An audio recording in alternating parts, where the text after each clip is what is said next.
This video is sponsored by OWC. In this video, we're gonna go over 8 useful shortcuts that you can use on your iPad or iOS devices. Now, before we get into this video, if you wanted to check out our last set of 8 useful shortcuts, you can click the card here in the upper right corner. And also, these were tested for iOS and iPadOS.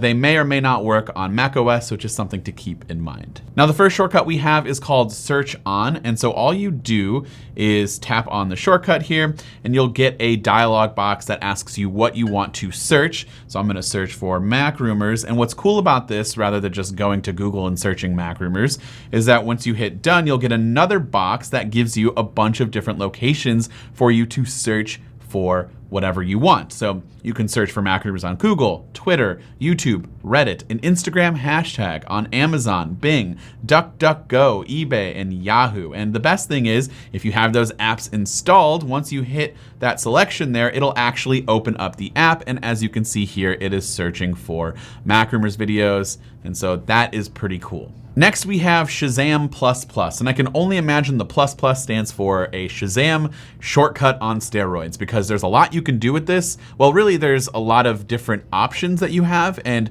the most important thing for me is that I can pick any platform that I might want from the list of options to open up a song that I am Shazamming. So you're listening to a song at a bar or a restaurant or wherever it might be, you want to know the name, you can do your Shazam shortcut. So once you run the shortcut, it'll start listening, and then once it figures out what song it is, it'll give you a different list of options to choose from other than just Apple Music, which is really cool. And I use Spotify, so I can tap on Spotify and it will launch me right into Spotify with that song opened up, and I can easily add it to my library.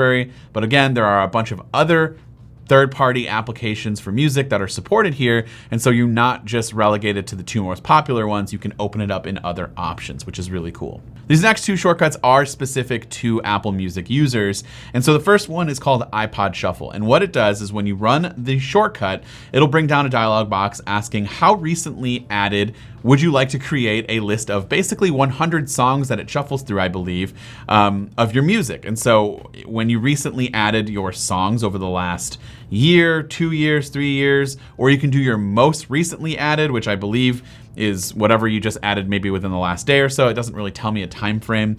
And then all time, which is all the songs you've added to your library, basically just giving you a random shuffle list of 100 songs. So then after you choose your desired time frame, it'll automatically create you that shuffled playlist. And it started playing, but I needed to pause that so that we don't get a copyright strike. But as you can see here, there's a song, and then I can scroll through the list of 100 songs that it made for me, which is really cool. Now, this next shortcut kind of plays off of that, or anytime you have a song playing, maybe it's from a random playlist, you can actually tap on this shortcut called Play Entire Album. And so what that does is if you're listening to a song that randomly came up and you're like, I really like this song, I want to listen to the rest of the album, you go ahead and tap that, and it will automatically start playing the album from start to finish that song is currently on. And so that's pretty cool if you really like listening to entire records like I do. Now, this next option is really cool if you listen to internet radio. And I only really listen to internet radio stations when I'm looking for sports.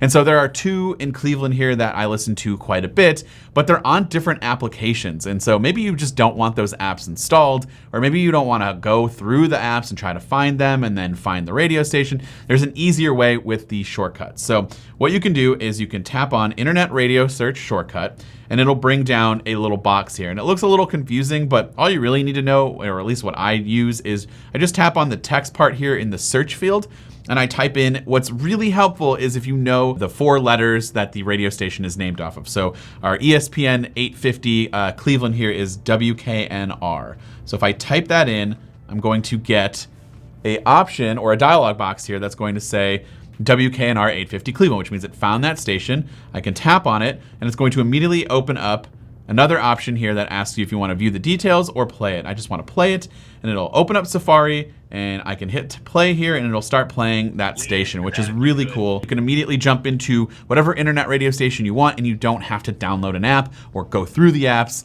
It's super fast and super easy. Speaking of super fast and super easy, if you want to jump into a subreddit that you often visit, you can do that by just tapping on the Redditor shortcut, and it'll bring down I don't really know where it aggregated these lists from, but it's got like City Skylines, HomeKit, Hoops. These are ones that I visited, but I'm not sure what the qualifications are of why these are up here. But I just go ahead and tap on Other, and I can type in, Browns for Cleveland Browns, and I will get the Browns subreddit opened up in the app. And of course, you can type in any Reddit that you usually go to or any subreddit that you go to, and then it'll open it up right in your app, which is really awesome. This next one is really cool if you are an Apple TV user and you just want to jump into a very specific app on Apple TV really quickly. And especially if you use your phone as a remote, this is pretty handy. So if you don't have the remote nearby, you want to open up the TV app, for example, you can run this shortcut called open whatever app on Apple TV. And so you can set it to whatever app. For me, I just did it on the TV app. But once I tap it, it'll actually wake up your TV. It'll turn it on. It'll wake up your Apple TV, and it will jump right into that app. You have to have HDMI CEC enabled on your TV and your Apple TV in order for this to work. But once you do, it turns everything on, launches into the application, and works perfectly.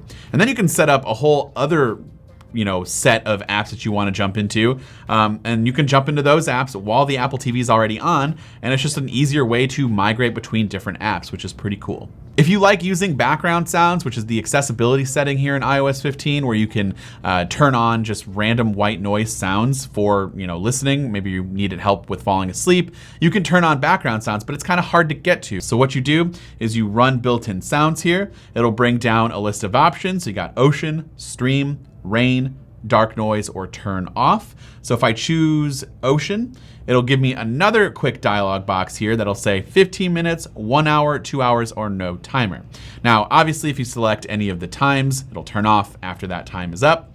Or if you pick no timer, that turn off setting that I talked about earlier is going to be important, because what you do is run the shortcut again and then hit turn off, and it'll turn off that background sounds. And it's just a really quick and easy way to jump in and play those specific background sounds. And of course, if you have a specific shortcut that you like that I didn't mention, please let me know in the comments down below, and maybe we'll feature it in the next video.